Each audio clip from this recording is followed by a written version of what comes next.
For empowering us to dress in costume. Exactly. I'm being the English kind of lumberjack meets country gentleman. I don't have any idea what I'm dressed as today. Okay, I'll hand it over to you because you have someone to announce, right? And I do. Yeah, I was gonna say this is me dressing as someone professional. So yeah, well, it suits you, sir. Suits you. Well, great. Well, thank you. All right. So, yeah, I'm Tony from CDI. I'm very happy to announce our next guest, somebody very close and personal and important to us. I wanted to say that he's very special to us, but what I really wanted to say is that he's special. So, if you were here yesterday, you may have seen him as Albert Einstein, or you may have seen him earlier smashing our schedule as the Hulk.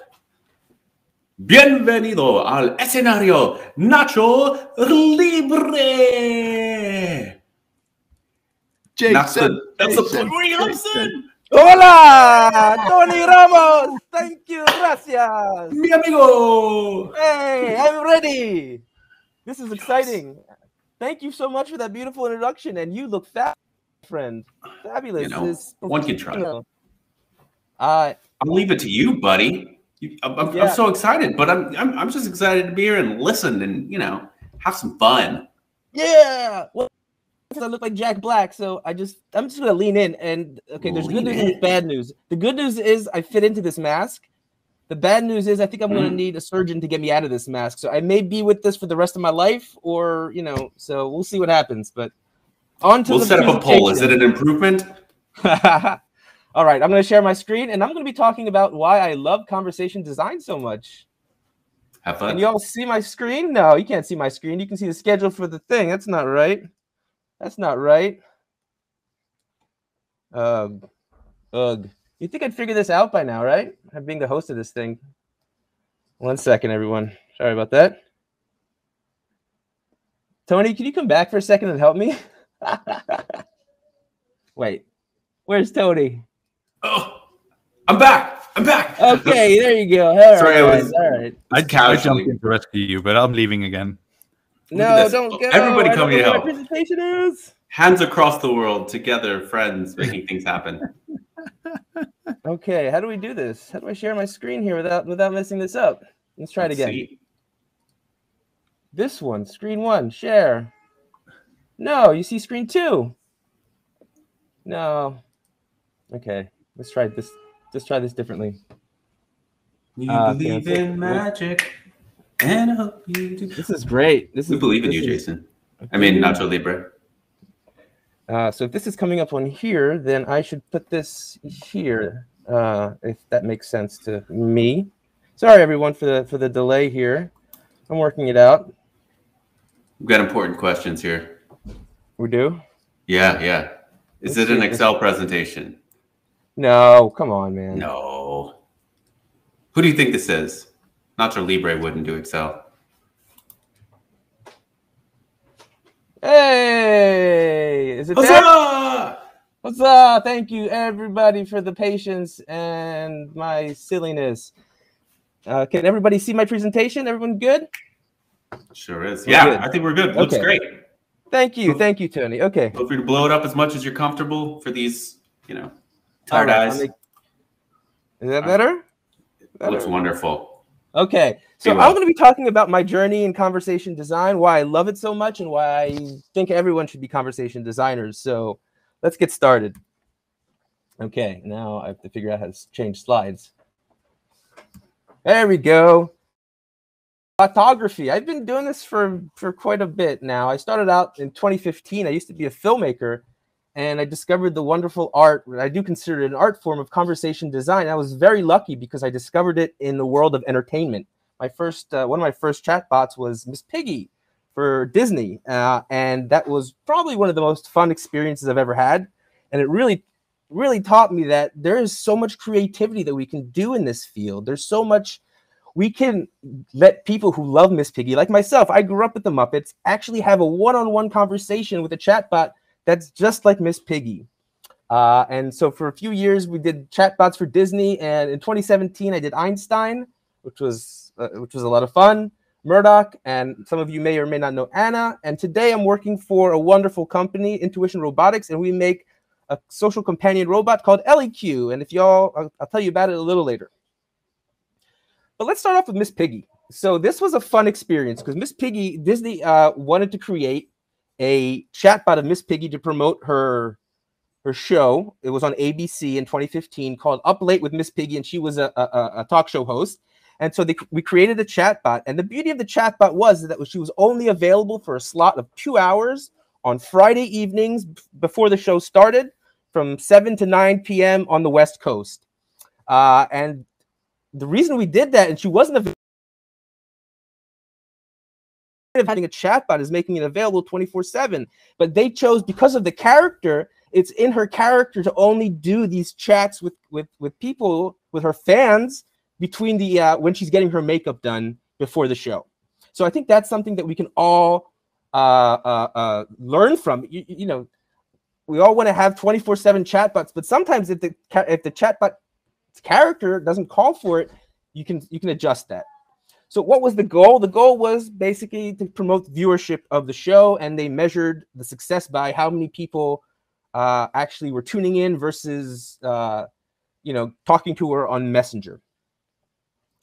And you can see here, I don't know if you can see some of the chats here, but this is some of the stuff that we worked on. And you can see there's little things like catchphrases, like merci or moi. She has little things that are in text. It's very hard to define character. You don't have the voice. You don't have all the intonations that you can do with voice. So you have to rely on sort of text. In this case, Miss Piggy has this sort of feigned French accent, and moi.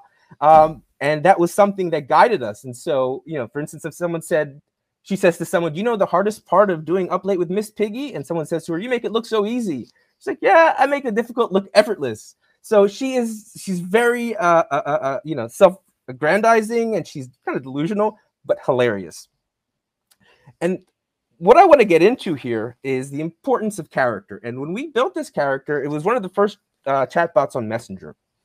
And I had the supreme honor and privilege of working with a gentleman named Jim Lewis. And so some of you may know Jim Lewis as the ghostwriter of Miss Piggy. He actually does all like speech writing for the CEO of Disney. He's super hilarious. Anytime Miss Piggy has a AMA on Twitter, or she used to have, I just read Hans's comment. And now I'm lost. So Jim Lewis, anyway. And so I sat with Jim Lewis, and he knew everything about Miss Piggy. And basically we had to figure out what the rules were when we were creating this character, this chatbot version, because this can't be the same Miss Piggy that's on TV, because this is a one-on-one experience with Miss Piggy. So some of the notes that were, never say the word pig. She was never to be referred to as a pig, even though we all know she's a pig. She refers to herself as a porcine American, which is just a fancy word of saying pig, but it's a classy way of saying pig. Miss Piggy never punches down, meaning she would never insult someone who's sort of below her. She would only insult A-list celebrities that were much, much, much, above her. She would never punch down, and that was very important because that's why she's actually kind of likable, because she doesn't punch down. Never make fat jokes. That's always true, because she gets really upset. Now, the last two are very interesting. She's been known for years, for those of you who love the Muppets, she's been known to do the hi-ya, hi-ya, karate chop. And when we started creating this chatbot, they really wanted Disney to kind of get rid of that, because they felt that it was too violent in her character. It was good in the 70s. It was funny. The Muppets of the 70s were wild and crazy and hilarious.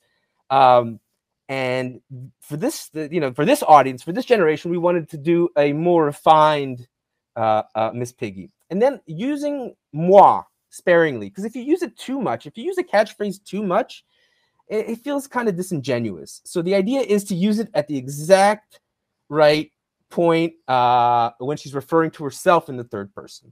So that's, again, some of the lessons that I learned building Miss Piggy. And there was a movie I was going to show you, but there's no way it's going to work. So let's move on to 2017. We're moving right along. And Albert Einstein, who we all know is the smartest person in the world, or at least, that's what people say. And in 2017, National Geographic was doing a show called Genius, and it was about the lives of geniuses, but it was about their personal lives. So the first season was about Albert Einstein, and I think we have Ben McCulloch in the audience here. And Ben McCulloch is actually one of the sound designers on that show, which was amazing. And we talked about that later. We met years later, but this is an amazingly small world. So National Geographic wanted us to create a chatbot so that in between episodes, this was an 8-episode series. In between episodes, Albert would reach out to you on Messenger, talk to you about what happened in the last episode in character. He would never break character, and sort of tease what's going to come up on the next episode. Again, so the goal here is to promote viewership of the show Genius, about the personal life. And this is very important, the personal life of famed physicist Albert Einstein, because the first thing that I thought of when I got the assignment was, there is no way someone as stupid as me is going to be able to pull off an Einstein. I'm just not that smart. So I decided to take a different route with this one, which I think eventually worked. But I'll get to that in a minute. So this is an example of a response that Albert Einstein would give if someone asked him, "What is Instagram?" "Ah, yes, I understand. This has become the place to air one's dirty laundry. However, I prefer to do that on Tuesdays at 8 Central." And then some of the users, "How do you do your hair?" "Long hair minimizes the need for barbers." So it's just funny getting a sense of actually talking to Albert Einstein. But let's get back to the original challenge here, because I am not a smart person and I don't know much about physics, yet I had to create a believable version of Albert Einstein. So what I decided to do was, let's focus, because the show also focuses on his personal life. It focuses on the physics as well, but it focuses on his personal life. And Albert Einstein's personal life was just as fascinating as some of his discoveries and his Nobel Prizes. His marriage to his first wife, Mileva, and her helping him with the Nobel Prize. Is it possible to make the slides bigger? If I make them bigger, I can't move them for some reason, because, again, I'm not that smart. So I apologize, Tony. But I'll share these with whoever wants them afterwards, and you can all take a look at them. So what I decided to do here was focus on Albert Einstein, because the one thing that Albert Einstein and I have in common is we're both humans. We both have, wives. We both have children. I don't play the violin, but, I take pictures. We're both pacifists. And we both use our imagination. So I said, let's focus on his personal life, because if Albert Einstein were to message you on Facebook Messenger, he probably wouldn't want to talk to you about his theory of relativity, because he does that in university. He does that at Princeton. He's bored of that. He wants to talk to you about his problems with his life, with his marriage. He's not getting along with Mileva. What should he do? And stuff like that. And his affair, he had an affair with his secretary, and then he ended up marrying his second cousin. So there's a great deal of detail in Einstein's life, which kind of humanizes him and takes that image of a guy with his tongue out and makes him just an actual human being who's super smart in physics, but kind of messed up in real life, kind of like just the rest of us, just flawed. And I thought that was beautiful, being able to talk to a flawed genius. Okay. Moving right along. In 2018, we created a sort of a voice bot that turned into a chat bot of Murdoch Nichols. Murdoch Nichols, for those of you who don't know, is the bassist for a band called the Gorillaz. Hey, Alex. Am I running late? Oh, bye, Alex. So Murdoch Nichols is the bassist for this band called the Gorillaz, and they have these animated characters. You might have seen them.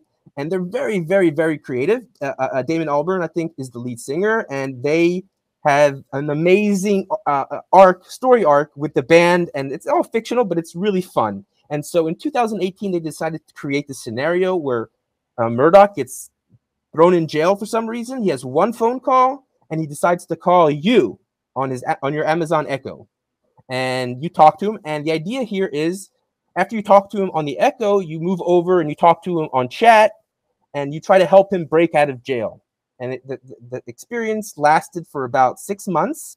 No, sorry, about three and a half months, and led up to a a release of an album called Demon Days, which was the Gorillaz' previous album. And so Murdoch is released from prison, and then he makes it to the show, and it's all ties in. So it's this weaving together and this transmedial of bringing in chat and voice and characters from TV and intertwining everything to make sort of a holistic experience, which I thought was just staggering. And we got to work with the actual writers. The actual writers for Murdoch are just absolute geniuses, and the voice artist who does his voice is an absolute genius. And when we, you can look it up on YouTube, actually. Just look up Murdoch Nichols YouTube, Echo. And Damon Albarn actually uploaded a video of him talking to him. Anyway, I am side to side. I don't know. I'm not doing this right. Sorry, everyone. I'm doing my best here. So as you can see here, we have metrics of 44 million total exchanges, which is incredible amount of exchanges. And you can see that it went from voice to chat, and then he sent pictures, and then he sent cryptic messages, and then he sent you talking to other characters. There was a character in prison named Big Balls McGinnis, and you had to pretend to be Big Ball McGinnis's lover to get some information out of him. So we asked the actual user to role play the part of his wife, which is amazing because people were totally into it, and it won a bunch of different awards. And there's a funny story behind it, and if we have time at the end, maybe I'll share it with you. How we beat Jeopardy, which I think is one of the best voice skills. I play it every day on my Amazon. We actually beat it for the Webby, for the user's choice, by getting Murdoch to send a message to everyone saying, you better vote for me for the Webby because, you know, it's me, and you know, I won't remember you, obviously, but, you know, I'm Murdoch. So millions of people voted for him, and we ended up destroying Jeopardy. We got 93% of the vote versus 7% for them, and it was, yeah, they didn't understand how it happened. So I guess they do now. Now, what's the importance of this character with Murdoch? Now, one of the things that I found, even with Miss Piggy, that works a lot is when a character needs help. Okay, if you need to help the chatbot. Now, this doesn't work necessarily because virtual assistants are supposed to help you. But what if you flip the script? What if it needs your help somehow? If you can get it to help you, then you are more engaged in this experience because you feel there's a bond between you. If you're just treating it like a slave, like it does stuff for you, then you lose the sort of the dynamic, the reciprocity in the relationship. One of the things that I talk about a lot is not being likable. People are so concerned about making a assistant or agent that everyone likes, that pleases everyone, that always has the right answers and always loves. Oh, the user says, I like cats. And the bot says, oh, I love cats. And then said, no, but I like dogs. Oh, I love dogs. No, that's not fun. You don't want to talk to someone like that. Murdoch had specific things that he hated, that he disliked, that he did not want, you know, to talk about. He hated one of the band members, 2D, that was the name, and he would always knock him. And if you ever said anything good about 2D, he would just start unloading just obscenities at you. Profane and funny. Now, the funny thing is tricky with digital assistants and virtual assistants. I know a lot of you are making them for customer services and for other journeys where you kind of don't want to be funny because people are just trying to get a transaction done. But there's always a way to be light. And I think that that's the key here, is that a little bit of levity goes a long way. So I wouldn't recommend always being funny. Some situations, especially now I'm working with a social companion robot, a very empathetic robot named LEQ. And she, you know, people are confessing that they're feeling very alone or lonely. You don't want to be funny in those situations. You want to be empathetic. You want to say, acknowledge them. You want to, you know, maybe give them some advice. But you wouldn't want to say like, oh, you know, at least you're not this, you know. So it's very important to be, I think, to be light and funny, but to a certain degree, depending on who you're talking to, what the context is, and so forth. This was also a video, but we're not going to watch it. And yes, levity is like an Easter egg, absolutely. And so the past 7 months, I started working on an LEQ, and I hope I still have a job after my colleagues see me wearing this mask as I'm presenting. LEQ, but this has been a unique challenge for me, and one of the, I think, really the future of artificial intelligence. To me, just to give you a bit of context, LEQ is a digital companion. It's a little robot. I can show it to you. She's sitting right here next to me right now, but she doesn't. She's asleep. She's right there. There she is. And what she does is she basically, people who are Americans over the age of 65 who are living alone and want companionship can apply to get an LEQ. And basically, LEQ helps them, reminds them of things. She tells them stories. She tells them jokes. She listens to them. She tells them stories. She does medical stuff as well. She takes their, she helps them relay messages to their doctor or their care team. So it's an amazingly, it's just a 180-degree shift for me from making these really, really, really funny, entertaining, just sometimes even abusing the person talking to him, to the complete opposite, which is creating something that is empathetic. But even within that empathetic, I realized very quickly that she needs to have likes and dislikes. The things that I learned from Miss Piggy, from Einstein, from Murdoch Nichols, she needs to not like things. So, for instance, maybe she doesn't like cats. Everyone loves cats, right? Cats are ubiquitous these days. But what if she doesn't like cats because they think she's a scratching post? She's afraid of cats. It's not that she doesn't like them. She's just like, I'm not crazy about them. So it's okay to have personality traits. And I know I was talking about this with Oliver Day the other day. Oliver, I don't know if you're in this chat or not, but it's a really tough thing to do, because what if that person really likes cats and now you've said something that is dismissive of cats? So you have an issue here. But I think that's part of us as humans. We're not always going to agree on everything, and I think that should be the case with our chatbots, with our virtual assistants. They should have, in order for them to have a unique personality, they need to have likes and dislikes. Gaetan is asking me, have you ever thought about making an educational character for children? Absolutely. We did some for a movie called Wonder. It came out in 2017, a Lionsgate movie about a kid who had a facial deformation, and we used the chatbot to help teach kids how to accept others. And it was super successful because every day we would share an inspirational message about how we should accept others, and it engaged with them, and it was a very good experience. And teachers actually, some teachers actually brought it into the classroom and let the kids talk to it in the class, which I thought was amazing. And so yeah, if you haven't seen Wonder, it's actually, the book is a bit better, I think, but check out the movie. So what is the goal of LEQ? She is to provide companionship for older adults, and we see now that that's a big issue, because especially after the pandemic. It was an issue before the pandemic, but the pandemic just sort of really exacerbated that issue of, not being able to visit with your parents. I live in Israel. My parents live in Florida. I haven't been able to see them since 2019. So these are the things that, if I could have an LEQ in there that would be able to keep them company. In this case, they're a couple, so they wouldn't be eligible for an LEQ. But if someone was single, or parents, if they're alone and they don't have anyone in their life, and maybe they live in a community center and they go out once a day, having an LEQ acknowledge them, having an LEQ just say welcome back when they come in, or say, hey, where are you going, when they leave, and say, oh, have a good time out there, I'll be here waiting when you come back. It gives people a sense of, okay, there's someone, it's not human. I know it's not human, it's a robot. And we have an amazing design team on LEQ. I hope some of them are in this call, or maybe not, actually. Eitan Weinstein, who was one of my colleagues from In Person, who helped me create the Einstein and the Murdoch Nichols and the Miss Piggy, is the head of design for Intuition Robotics and LEQ. And we have another colleague of mine, Faylene McKenna, some of you might know, is an amazing linguist. She makes these awesome videos on LinkedIn.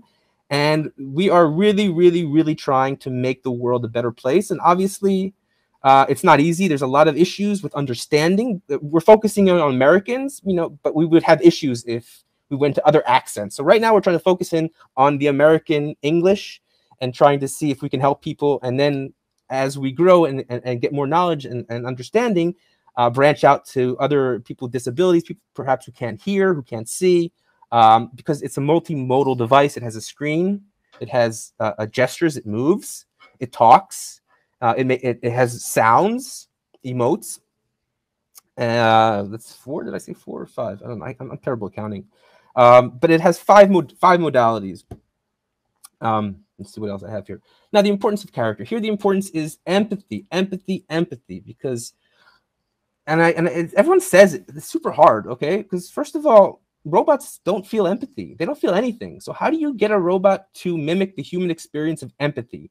And that is something that is a challenge. And I'm not going to lie to you. I'm still trying to figure that out, because there's a fine line between being empathetic and being disingenuous and fake. And people can pick up on that, especially when Ellie Q's voice is very robotic. We don't want people to be confused. We don't want them to perhaps confuse her with an actual human. So the importance of empathy, or at least designed empathy or artificial empathy, is absolutely critical. Positive. She needs to be positive, which is a challenge for me, because coming from Murdoch Nichols and Einstein and Miss Piggy, being positive is, but she has to be encouraging. She has to encourage you to drink more water, to take more walks, to do more cognitive, play more word games, do more crossword puzzles, or listen to music together. And a lot of stuff that she does it together. And and it comes down to linguistics. And I can't really talk to the linguistics, because we have some amazing linguists later on tonight, like Dexter and Greg, and they'll give you the lowdown on linguistics. But it's really hard to get the voice right, so that you are able to be encouraging without being preachy, without being nobody wants a stupid robot in their house telling them to do shit. You want a robot that helps you, that's fun. You don't want one, hey, drink water, hey, exercise. Like, I would throw that robot out the window. So that's a big challenge, and it's something that I struggle with daily. And it's fun though. I feel like we're at the forefront here of cutting edge technology. And I was going to show you a video here, but again, this is I'm terrible at technology. We have an LEQ care program, which means if you know someone who is maybe lives in the US, is over 65, lives alone, and you think they could benefit from an LEQ, we would love it. It's free, because right now we're just beta testing it. We're trying to get as much, we're training it as much with actual customers. So if you know someone who wants an LEQ in their house, a cute little robot, just message me, send me a message here on LinkedIn, and I'll send you the info. Or you just go on to leq.com and just fill out the form, and someone will get back to you. I think that is it for me. Am I up on my time? You are perfect on time. Oh, that's nice of me. I'm gonna stop sharing. Yeah, I mean, I remember last time we gave you like 15 or 20 minutes, and I think first you tried to do a demo for 8, and then you had like slides that you ran through real quick. So we figured we'd give you some extra time. Yeah. Well, I appreciate that, Hans. How are you feeling, by the way? How's everything with you and Serena? Everything good? You guys okay? Everything's good here. We're very happy, and it's very joyful, and everybody's doing well. So yeah, we've actually, the whole family has been watching your talk just now. Oh God, they're like, what? These are the people that you work with? Oh no. You look a little different though. New shirt. It's a new shirt. Yeah. Yeah. I like it. Well, listen, I could talk for hours, but I know we have a really awesome guest coming up. Yeah. Alex from Roslyn. Alex. So we should give him extra minutes. Yeah. Alex, you want to hop on? If you find that button, we'll bring you on. Yes, and there he is.